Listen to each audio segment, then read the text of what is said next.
Hi. Make sure we've got sound first. Good. Looks like we do. Hi. We're on a new day this week. Usually we go live on Saturdays. So if you missed it, if you thought it was going to be on Saturday, you can see this after the fact. So today our workshop is all about consonants. Last week we talked about vowels, the importance of your vowel shape when you're singing, both in your vocal warm-up and in the songs that you sing. Today, we're talking about consonants. Some might say they're not quite as important as your vowels, but we'll see how consonants can either help us or hinder us in our singing. So I'll give you a little brief overview of what to expect.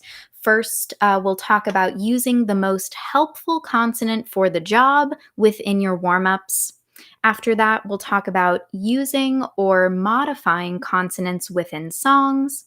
After that, we'll talk about consonants and style, and then we'll have some time for question and answer. So I see that we already have a question. We'll get to that at the end. But if you have questions as we go on consonants or other singing related things, let me know. I'll try to get to those as we go. All right. So first up, using the most helpful consonant for the job within your warm-up. So in the video description, I've actually already given you a little kind of primer on consonant types. So the first type of consonant we'll talk about, and we'll talk about what it's good for, is a hard consonant. Some of these are also called plosive consonants. So examples of a hard consonant include g, b, k, t, d, and p.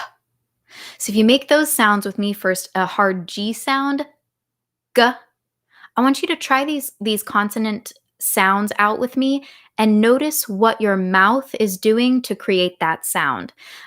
You should notice that there's some kind of blockage or stoppage and then a release. So with g, you'll feel there's blockage in the back of your mouth and even in your throat, and then a release. Try a B sound with me. B. So where's the blockage happening there? It's at our lips. B. And then we release. A K sound. K. K. So you'll feel the back of your tongue is meeting your soft palate. K. Blocking up that space and then releasing. A T sound. T. T. We make that sound with more the front of our tongue and the hard palate or the roof of your mouth. T. Very similar sound, a D. D. Basically the same action. A speech pathologist could tell you exactly what's different between a T sound and a D. I feel it as the T is the tip of the tongue and the D is more not mid-tongue, but just behind the tip of your tongue. I don't feel a real difference other than that. And then lastly, a P sound. P. P. Again, similar to a B, a P happens at the front of your mouth, your lips close, P, and it's unvoiced. So we'll also talk about voiced and unvoiced consonants. So a voiced consonant has a pitch to it or has tone to it. So if you say B, B, there's some tone there. P, no tone, no pitch. So next, medium consonants. Medium consonants include and n, or the letters M and N. Those are good examples of voiced consonants. So try that with me. Say and now sing any pitch on an N. And feel how you're making that sound. So with an M, your lips are closed. And with an N, again, it's the front of your tongue that's meeting your hard palate. Last type of consonant we'll talk about is a soft consonant. Examples of soft consonants in which there's some air flowing. Examples are a Z, Z. An F. So feel all that airflow happening on an F. A sh sound, sh, and then an H sound. So you can really clearly feel the difference between a hard consonant in which our sound is stopped up, g, p, t, and then released. A medium consonant in which we have tone carrying through. There's some closure, but the tone kind of continues. And then a soft consonant, either voiced or unvoiced. So z would be a voiced soft consonant. F or f would be an unvoiced soft consonant in which there's a lot of airflow moving. So what does this mean for us when we're warming up our voice and when we're singing songs? It's helpful to know what a consonant naturally does, what it naturally helps with, and what it might not be so good for. So within a warm-up, times that you would want to use a hard consonant is if you have a breathy tone. So using a hard consonant like a g or a b, that helps us to build up some air resistance and get those vocal folds coming together more strongly. So if you're singing, ah, and you're running out of air and you have a really breathy tone, you might try adding a hard consonant. So let's try that. Let's see where I was. Kind of around there. So I was singing on E flat 4. If you'd like to join me, but you're a lower voice, sing on E flat 3. And it's a 5-tone scale I just sang. First, just sing that on ah, and let's see what kind of sound you naturally have. Ah. Now, if you have a really breathy tone, ah, then you would want to add a hard consonant. So let's try it. Let's add, first we'll try a g. So we'll sing ga ga ga ga ga ga ga ga ga. And you'll hear right away my tone is much stronger. I've got clean tone and I kind of zipped that air out. So try that with me, singing on g, starting pitch E flat 4 or E flat 3. Ga ga ga ga ga ga ga ga ga. Nice. So a time where you would want to use a medium consonant instead, basically you can almost always use a medium consonant. That was our M and our N. They'll be good for most anything. So let's try singing on that that pattern, but on a ma ma ma ma ma ma ma ma ma. Same pitches. Let's give it a try. See how that changes the tone. Ma ma ma ma ma ma ma ma ma. For fun, try na. Na na na na na na na na na.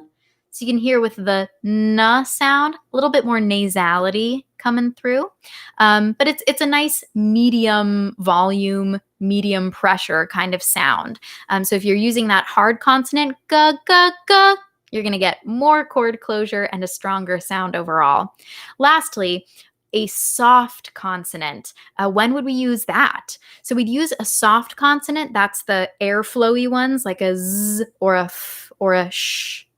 We'd use that if our sound is getting locked up or if we're squeezing too much. So if you're going, and you're really, really squeezing and it's a pressed sound. If that's you, if you're going, and you're hurting yourself, try adding a soft consonant like a fa, fa, fa, fa, fa, fa, fa, fa, fa, or a Z. Za, za, za, za, za, za, za, za, za. That's going to get your air flowing so that you don't squeeze up and lock up the sound. So ways that you can use this. Obviously, we just demonstrated using that consonant on every single pitch, but you could also gradually fade out the consonant. So your exercise, for example, could at first look like Ga, ga, ga, ga, ga, ga, ga, ga, ga. And then let's take it away and sing on every other pitch. We'll add the ga. So it'll sound like this. Ga, ga, ga, ga, ga. Try that. Every other pitch, use the ga sound. Here we go. Ga, ga, ga, ga, ga. You'll notice it's a little bit more challenging than when you have the support on each pitch. Now, just one ga in the beginning. Ga. So you're giving your vocal folds a chance to come together in the beginning, and then you're keeping them together. That's the hardest of all. Here we go. Ga. And then if you feel good about that, take away the consonant entirely and just sing on an ah. And hopefully over time, you've built that coordination so that now you don't have that airy tone. You've trained proper air resistance and balance. So let's try that. Last of all, singing on ah with nice, clean, strong tone. Here we go. Ah. But of course, this takes time. So you might not have gone from breathy to balanced today. You can use that g sound, b, k, t, whatever, as long as you need. And for me, every day I'm using a medium consonant like an M or an N. So we use these kind of as our training wheels, and it's good to know what they're good for. Okay, special mention are a few, they're technically consonants, but sort of not. They're semi-vowels. Those are W and Y. So some people call those glides because really, if you make a W sound with me, go like this, wah, wah. If you analyze it, it's really just an oo sound plus an sound. Ooh, ooh. It doesn't really have the, it's not like other consonants. And same with a Y sound. Yeah, yeah. Notice it's basically just an E vowel plus an vowel. Yeah, yeah. It just happens quickly. So those can also be nice, but not quite as supportive as the other consonants that we talked about. So hard consonants, use them if your tone is too airy. Medium consonants, you can almost always use those. And soft consonants, use if your tone is too shouty or if you've pressed your vocal folds together or you're squeezing them and you feel like your airflow is stopped. If you're going sha, fa, ha, any of those can help you to get that air moving again. Okay, so on to part 2 already. Using or modifying consonants within songs. So now that you know what a hard consonant is good for, what a soft consonant is good for, we'll apply this to some songs that we might sing, and you'll notice, depending on the lyric, it might be easier or harder for you than it should be. Let me rephrase that. That didn't really make sense. So if you find that you're singing a lyric in a song and it's really difficult for you, like more difficult than singing that same pitch in an exercise, then we have to ask ourselves, why? What is that lyric made up of? So last time we talked about vowels. Revisit that if you did not watch that last live session. If you've fixed the vowel, you've modified it, and you feel like the vowel is good and stable, then you also want to consider the consonant. Is the consonant, let's say, too soft? Or is the consonant too hard and it's stopping up your sound? How can we modify a consonant within a song? Let's look for some real song examples. Hi. Marcos says, I hope you guys are also taking notes. So just to let you know, Marcos and EK, I already took a few notes for you today in the video description. So far we've covered hard consonants, medium consonants, and soft consonants and what they're good for. So how to use those consonants within a vocal warm-up or how to modify a vocal warm-up to help you get the sound you're going for. So now we're about to talk about modifying consonants within songs. And for that, I'm going to need a song example. And I'm going to need it to also be public domain. So the ones that we often use, we like to use the national anthem. We like to use Auld Lang Syne. And we like to use Christmas songs as well. A lot of those tend to be public domain, so we can use them. Let's look at Auld Lang Syne.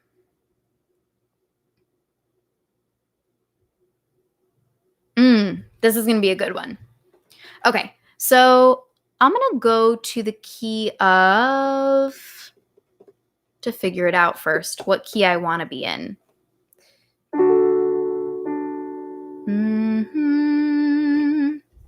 I don't think I want to be in that key. I think B flat is my key. Okay. So I'm going to sing through Auld Lang Syne here. Let me give you the chords. If you want to read along, you can also just look at the lyrics. Here you go.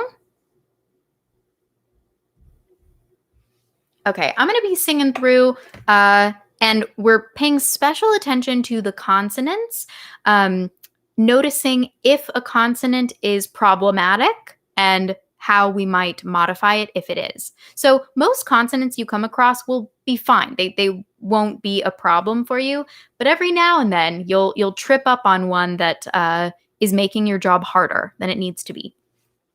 So here I go, singing through Auld Lang Syne. This is the verse.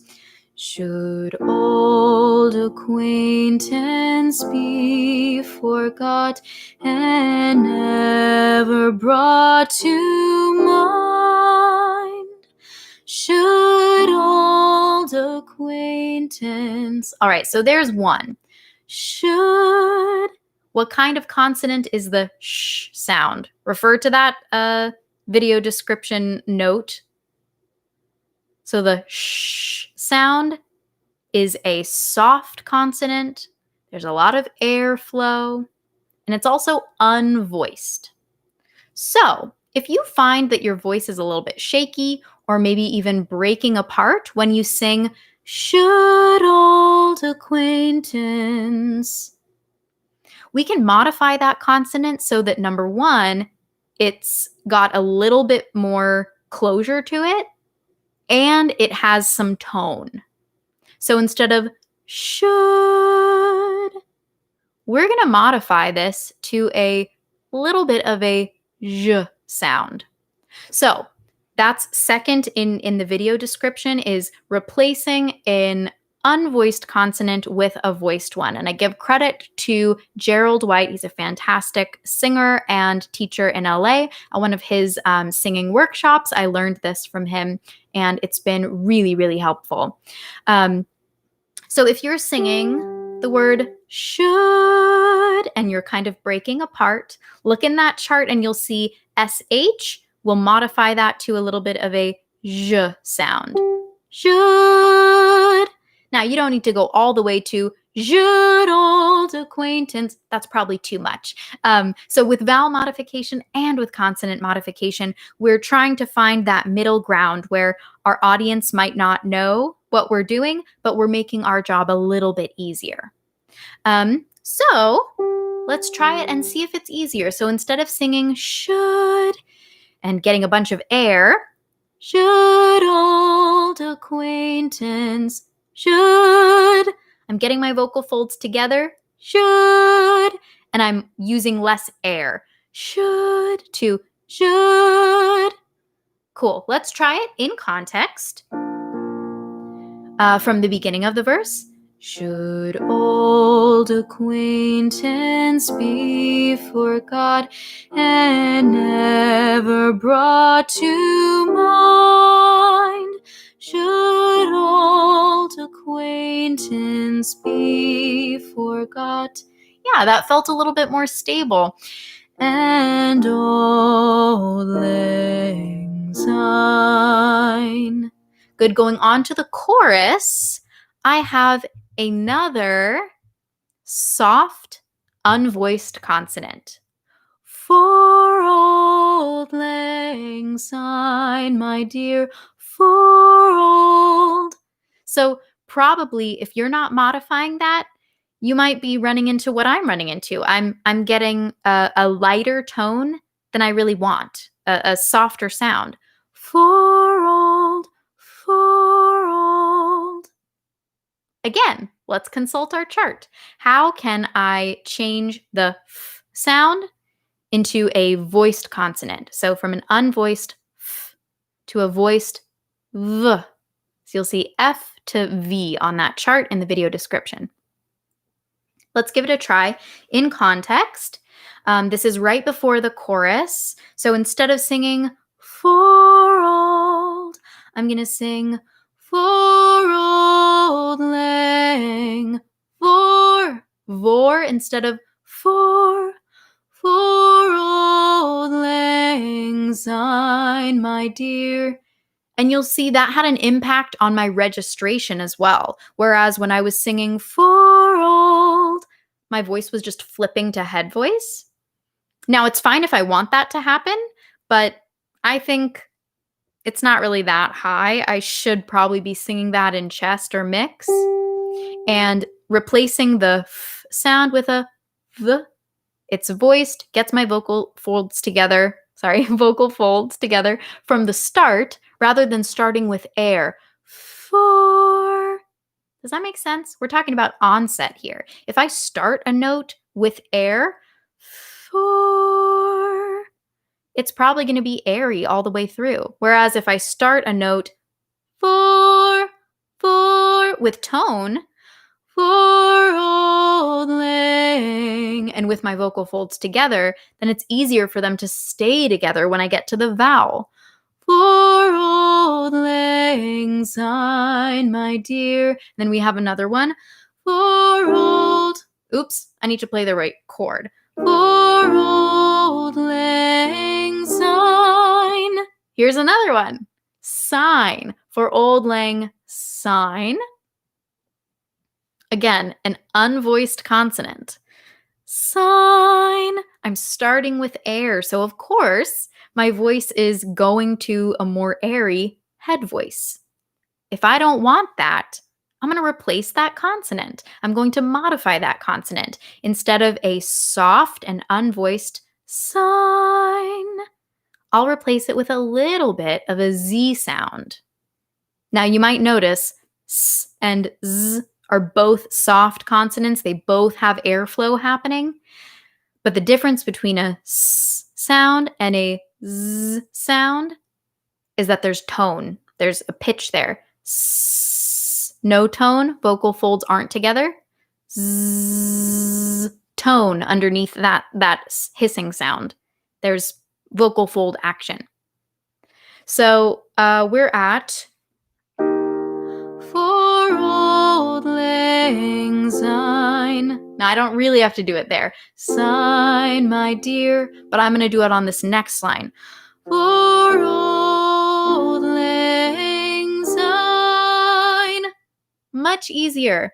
Syne rather than sign. We'll take a cup of kindness yet for old lang syne. So why didn't I modify the vowel or the consonant for old? Why didn't I go vor old? It's because we didn't need to. This goes for both vowels and consonants. If a vowel or consonant is at an easy spot in your range, you probably don't need to do much modification, at least for registration's sake. The reason I did have to modify the for to for old lang syne, a little bit of v sound and a little bit of z sound, is because that G, ah, my voice kind of naturally wants to be in head voice unless I override and say, no, stay in chest or stay in mix. So anyways, this whole consonant and vowel modification business, you'll use it more in a tricky spot in your range. Higher chest voice, mix, super high head voice. We'll get to that a little bit later. Anyways, so you don't need to look at this song and go, oh, every time I have a f sound, I need to make it a v. No, we're not saying that. Only if the consonant is tripping you up and making your job harder. So a quick test you can do to see, if the vowel or consonant might be an issue is to sing the melody on kind of a neutral, relaxed, something like a ba ba ba ba ba ba ba ba, or a ma ma ma ma ma ma ma ma. See if that was easier for you than singing "For Old Lang Syne, my dear." And that'll give you a clue as to whether some consonant modification and or vowel modification might help you out. Okay, questions on this. So Jenny is saying that she gets shaky sometimes when she sings, coming out of, being shy, and sometimes her pitch is a little bit off as well. Marcos is saying he also can't sing in front of anyone. I understand. So I truly believe that if you are confident in your technique, you'll also be confident singing in front of other people. Of course, nerves can get the best of us. I'm with you in that. There have been times where I've practiced and practiced and practiced and built that muscle memory, and still my nerves got the best of me. So I do think, the biggest part of the equation when it comes to shyness and confidence is in your prep and in your technique. So I always say that's really the reason that we practice in the first place. And the reason it's important to sing every day and warm up your voice every day is you're building muscle memory. So you don't have to guess how a note is going to come out. If every single day you sing, that melody or that specific pitch and it's strong and it's clear, then you'll have more confidence standing in front of a group of people knowing, I've sung that note a million times. What's different about today? And also, building into your practice, working up to that. So working up to singing in front of other people. So that might be something like singing in front of a teacher like me. It might be singing in front of your family or friends, people that might not judge you as harshly as strangers would. And maybe your family or friends are judgmental. Please don't pick your mean family members or mean friends. Pick the nice ones. Pick the ones that will give you good feedback, but won't just be mean for no reason. We don't need that energy. Nope. Anyways, we'll talk a bit more about that later, but just wanted to address that really quick. So the fact that you guys are here working on your technique, learning about your voice and how it functions, that's huge in building your confidence too. I really believe that the more you have control over your voice and know how to control it, the more confident you can be then in sharing that voice with other people. Okay, what's next? What is next? Consonants and style. So quickly, let me just run through. I'm backtracking to using or modifying consonants within songs. So those examples, I'll just say them aloud in case any of them are confusing to you. So if your voice is falling apart or getting weird or getting too airy, on a k consonant, add a little bit of g sound. Same thing with a C, add a little g. An F, we tried this one. We used it in Auld Lang Syne. A f sound becomes a little bit of a v in there. Not totally, but a little bit. This is the one that might have confused you. An H sound. If you're singing the word hey, and you're going to head voice and you're maybe cracking, you're going, hey, then what you might want to do, because what's a replacement for an H? It's just air. A replacement for an H consonant would be a glottal start. A glottal onset, or a glottal attack, we might call it, is where we bring our vocal folds together to start the sound. So you do this naturally if you say, uh-oh. So try that. Go, uh-oh. You can feel there's some stoppage in your throat, both at the beginning of that phrase, uh-oh. So it's there when you say up, up, right at the start. You don't go up or hop, you go up. And that glottal stop is also there in the middle of uh-oh, uh-oh. Kind of hear that stop in the sound. So, okay, back to my example. If you're singing, hey, and you want it to be strong, you want it to be chesty or mixy, you don't want it to be light, then you'd replace that H sound with that uh-oh, hey, hey, rather than hey. So a good example of this actually is Bruno Mars when he sings Locked Out of Heaven. If you find that your voice is cracking on heaven, heaven,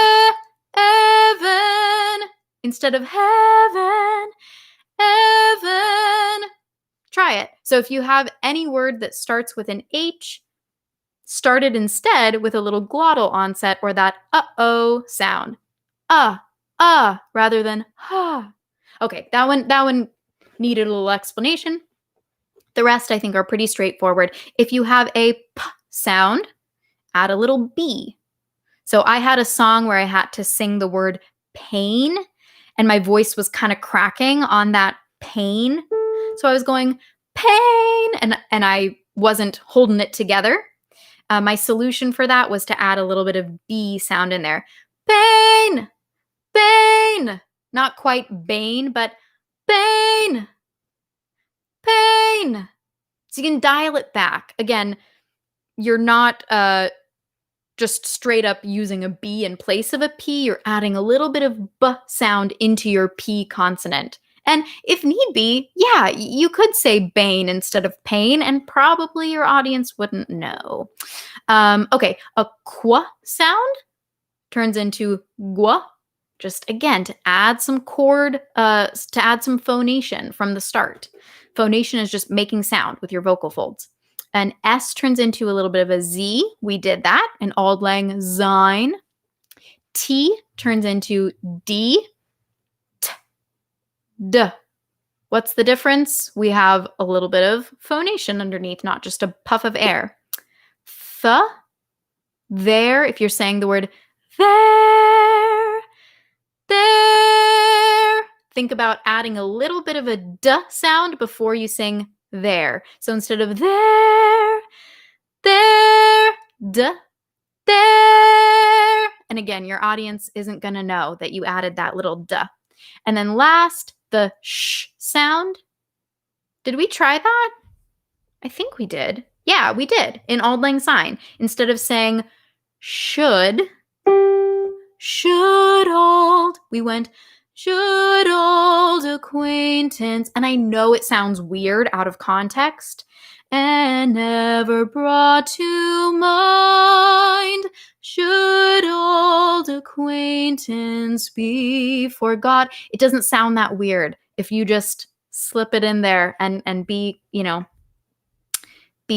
what's the word I'm looking for? Not super obvious about it. Anyways, the whole principle here is that the strength and beauty of your tone is more important than the exact vowel or consonant sound. It really is. If you're straining and cracking just to, sing a pure E vowel or, that H, it's not worth it. It's not. You're the singer. you're, in control. So make those vowels and consonants work for you. This is the overall goal of these last 2 live lessons is teaching you how you can, take control over the lyrics when the lyrics are difficult to sing. Okay, so last subsection before some question and answer time, consonants and style. So my first point here is that if you tend to slide or scoop into pitches, if you're going meh, meh,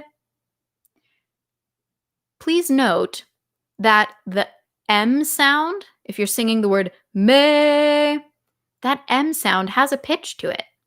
So if you think of that M as unpitched, you're going to scoop and slide. You have to pitch the meh, meh, pitch the M at the same pitch that the vowel is going to be. Does this make sense? I hope it does. This is often a problem with choirs. If they're scooping, they're going light. They haven't yet realized that that has a pitch. Light, light, may, instead of light, may. So you can try that on any voiced consonant. So let's look at the alphabet. I don't need to look at the alphabet. Let's just go through it together. So A, B, C, D is sort of voiced. Day, day, but not really. E, F, G, H, I, J. If you're saying J, J, J, don't scoop. K, L. So the main ones I think would be an L sound, lay, an M sound, may, an N sound, nay, PQ, an R sound definitely is pitched, ray. These are all words. STU, V is also voiced, they, way. Okay, you get the idea. If the consonant has a pitch, it has to match the pitch that you're about to sing. Otherwise, you're going to scoop and slide into it and it's not going to sound good. Unless you're going for that, unless you're going for like a country vibe in which scooping and sliding is, sometimes good. Okay, second point on consonants and style.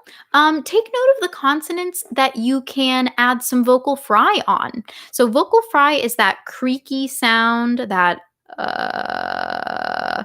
and a lot of singers like Billie Eilish, Shawn Mendes, Lorde, Britney Spears was, kind of the iconic, oh, baby, baby, she's, oh, starting with a ton of vocal fry. So a lot of singers, pop singers, R&B, rock singers, they use vocal fry as this stylistic effect to add emotion. Sometimes it makes them sound, just more emotional, more sad, more whatever it is. And a lot of times beginning singers struggle adding vocal fry onto a pitch. So sometimes it's going to be as simple as starting with fry, E, I, or you. You'll notice there's a bit of a slide there because your fry is pitched so low. But notice there's some other consonants that you can add fry onto to practice that. So try this with me. Make an L sound on any pitch, doesn't matter. Now see if you can add fry underneath that.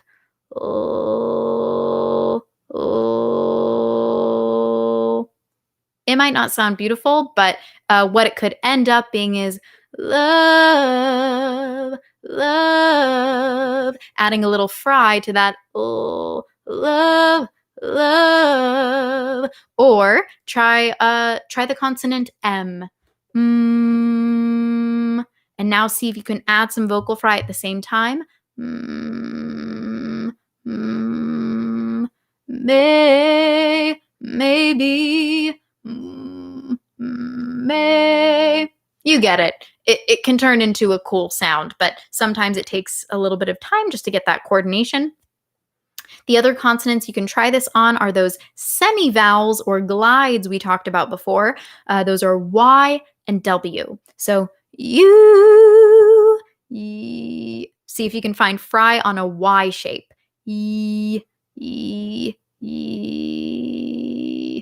Gosh, if you're tuning in just now, or if you skipped to this point, I don't know what you must be thinking. Try it on a W shape. So w, add fry. Where, where. You can see how it can sound cool, but in the beginning, it might feel a little bit clunky, and that's okay. Okay. Next note on consonants and style. Classical singers. This is more for you. It can apply to other styles as well. But we've talked about basically how consonants can be helpful. The closure that a consonant requires can also trip us up sometimes. So I'm going to get an example from this Italian aria. Okay, it's called, is my sound still okay? Hope so. Vittoria mio core. And I'm going to skip forward to this example. Okay, so in the song, if you're familiar with it, we sing. So I'm just going to sing a little bit of it.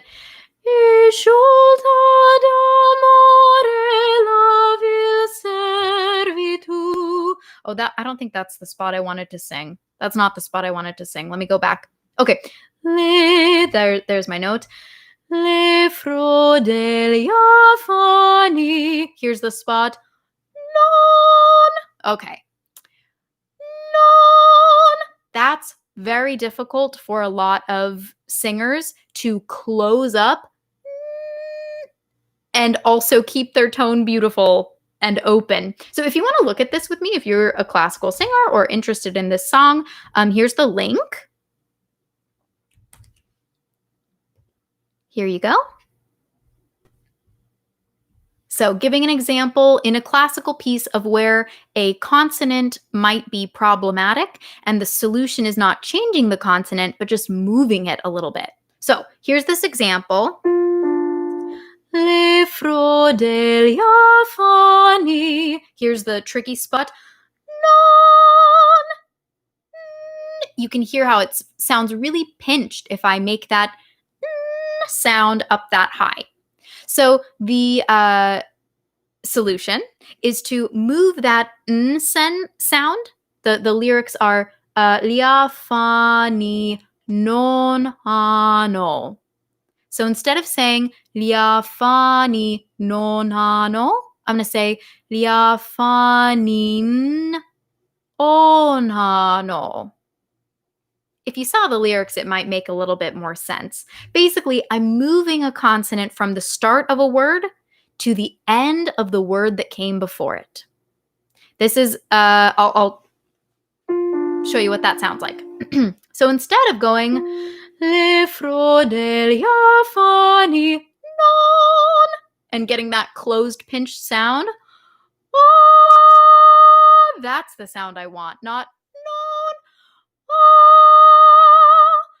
non. Le frodelia fanin. I'm gonna put the N down there.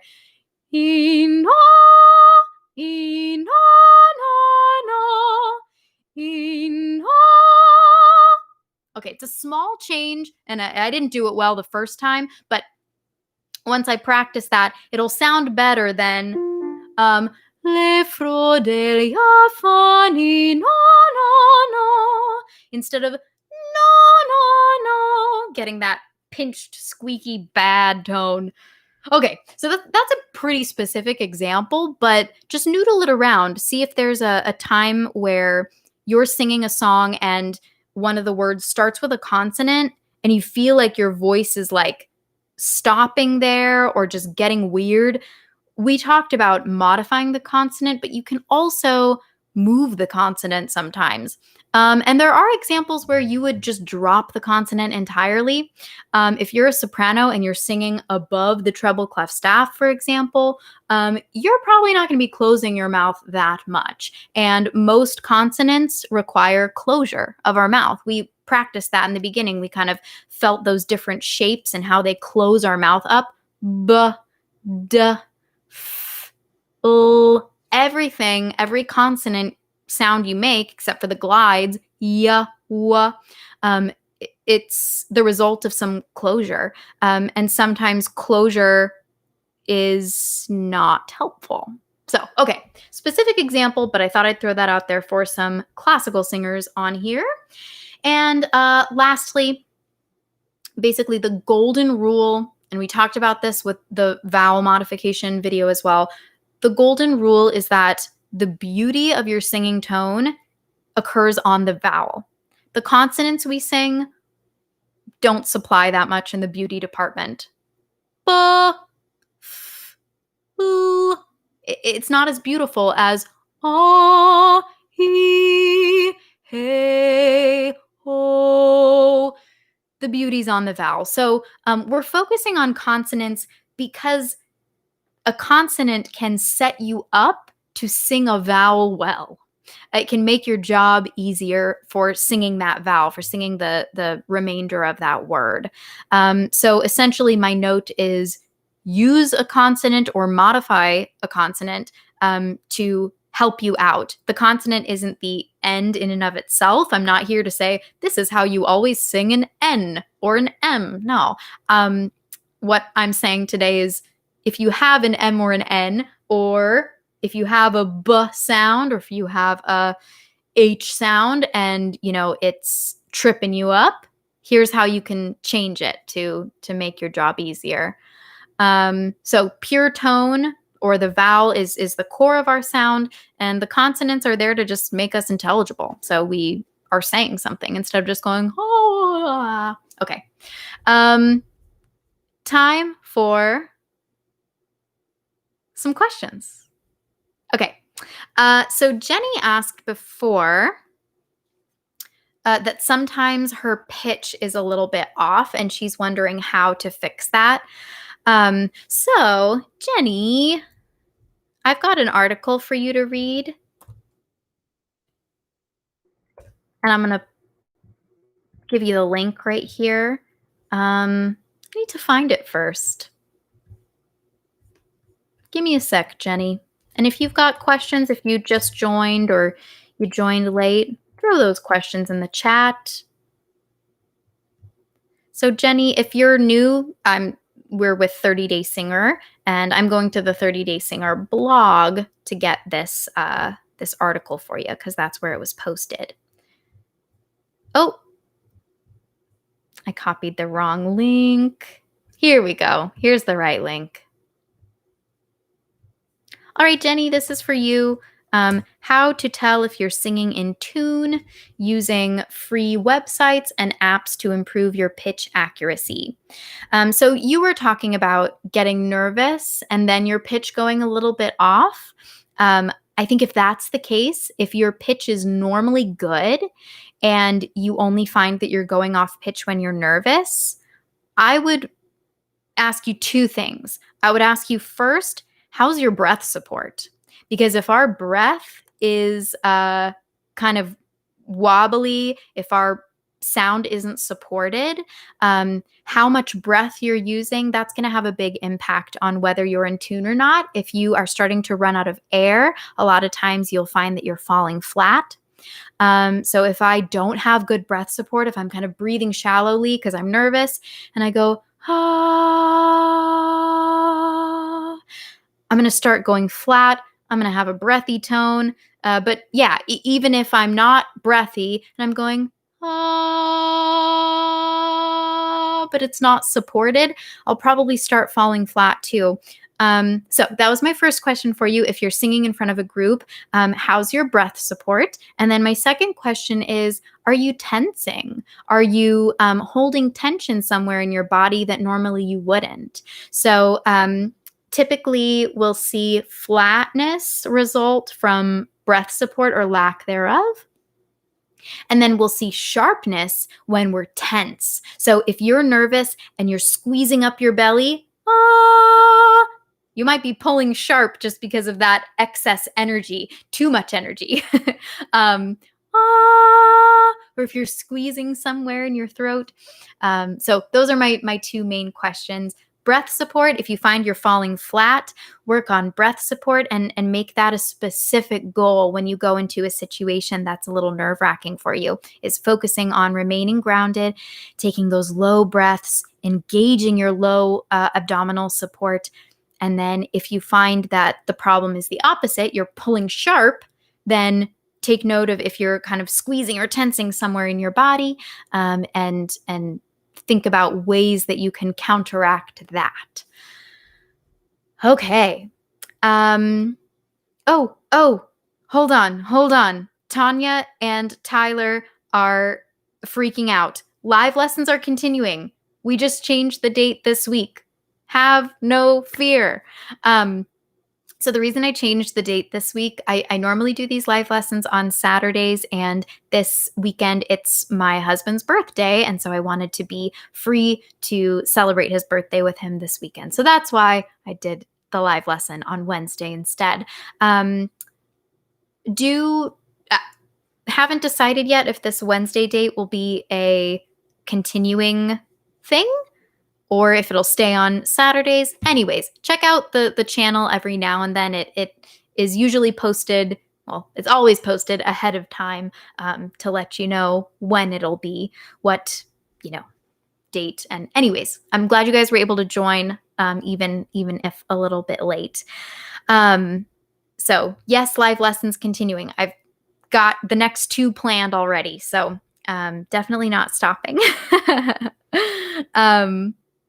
Marcos is saying, I really run out of air when I'm singing. I don't know how to control my air. Good question.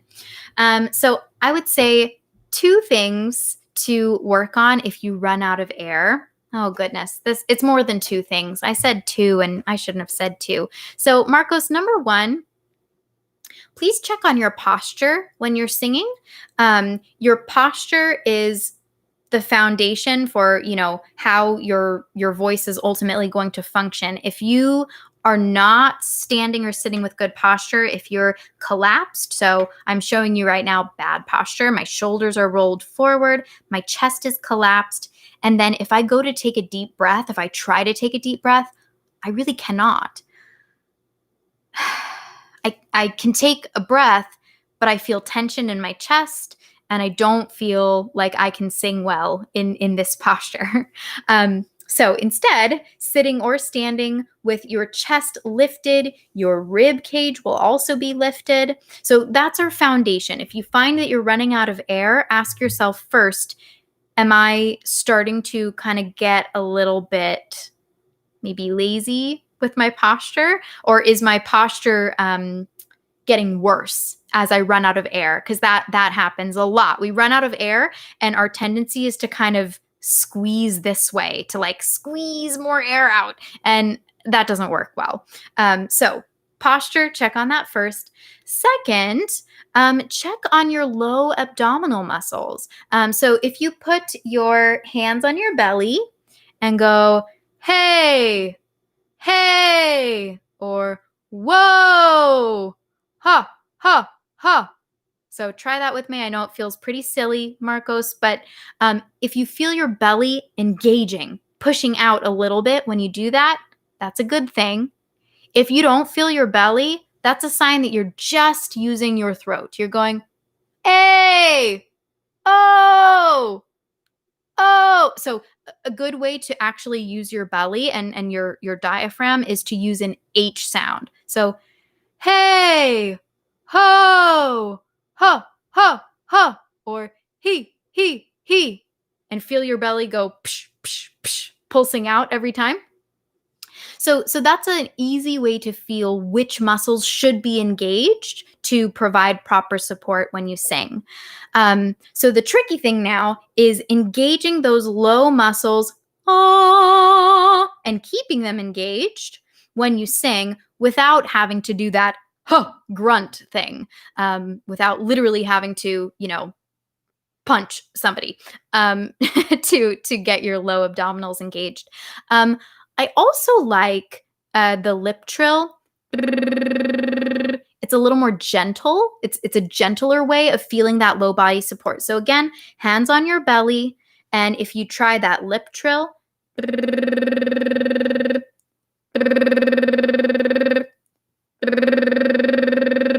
it's really subtle, but you should feel your belly engaging a little bit. And what I mean by engaging is those muscles are turning on, they're pushing out just slightly. So if you find that you're crunching in, see if you can do the opposite. Release your belly, relax your belly, and have it out just a little bit. So then when you sing, if you find that you're running out of air, look there. Is your belly just like totally soft and not supporting you? Ah. Has your posture deteriorated? So those two things, posture and then belly support. And if you find that that's what's lacking, then exercises that get your belly moving. He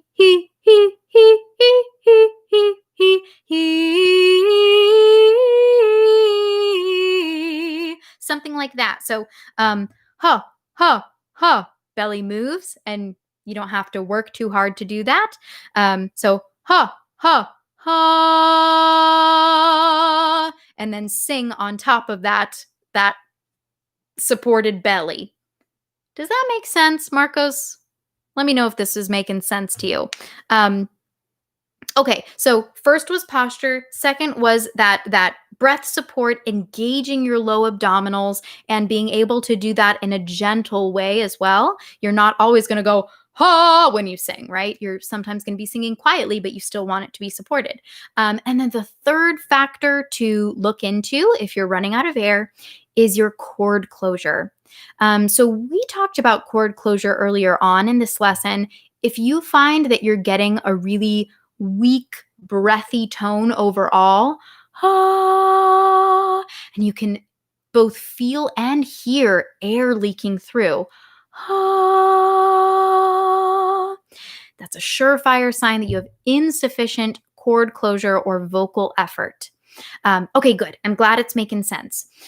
So think about cord closure as this is kind of like the cap on your bottle, So even if you're supporting and standing with good posture, if you've let the cap off of your bottle, and you're just leaking air, then that breath support and good posture isn't really going to do much for you. So if that's the case, if you have a breathy tone, then you can use one of those hard consonants we used before, consonants like a g or a b or a p or d. Anything that gives you some closure, you'll feel, try this with me. Make a g sound, but hesitate before releasing. And you'll feel this column of air build up. You'll feel that air pressure or that subglottic below your vocal folds or the space between your vocal folds, subglottic pressure building up and some air resistance. That's what we need to sing, to have a strong sound when we sing. We need some air resistance so that your vocal folds aren't just loosey-goosey and letting all that air through. So, okay, if you've got that breathy tone, add a hard consonant like a g or a b. G g g g g g g ba ba ba ba ba ba ba, instead of getting too much air. Okay. 3 things: posture, breath support, cord closure. Tyler's saying, any more tips for reaching fry? I just keep getting a dopey, airy sound.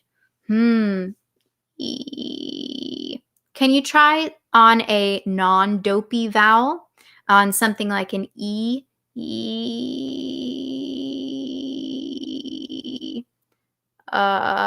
Yeah, because I think if you're trying on an all the time, that might be getting dopey and just airy. And then if you try to go lower than that, if that's what's happening. E. How's that going? Is that better? Let me know. I think also see if you can separate vocal fry in your mind from low pitches. Because yes, it is a register below your chest voice, but if you're in chest voice and you keep going lower, and you're just getting dopey and airy, yeah, that's the opposite of vocal fry. So vocal fry, we need connection, we need relaxation, but we still need chord connection. So yeah, try a narrower vowel E, and don't think about it as being super low in your range. E. It can happen higher in your range too. E. E. E. Okay. Tyler says that's me, LOL. Yeah. So don't think about fry as happening on a low note or needing to happen on a low note. I also think just like pretending to be a creaking door. Yeah.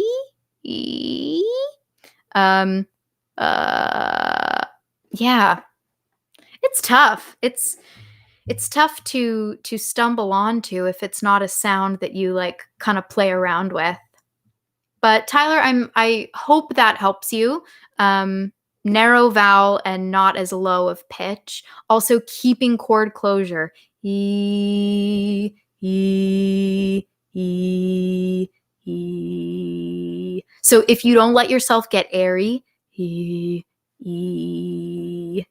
If you keep keep your foot on the gas going lower, then you might stumble on that vocal fry. But if you're getting dopey airy, that means our chords are not connecting as much as they need to. So E, E, E, E. Okay. All right, guys. It's been over an hour. Last question, Mo, how can I know if I'm singing with vibrato? If you're singing with vibrato, you'll hear a variation or an oscillation in the pitch. So straight tone, ah, versus ah. You can hear the pitch going up and down really, really, really fast. All right, guys, thanks for joining. Check out the channel. Next week will either be Wednesday or Saturday, and it will be on belting basics. Can't wait. After that, I can't remember, but I do know that next week is belting basics. So I'll see you either Wednesday or Saturday. If you came late, watch this baby from the beginning. I think you'll enjoy it. All right. See ya.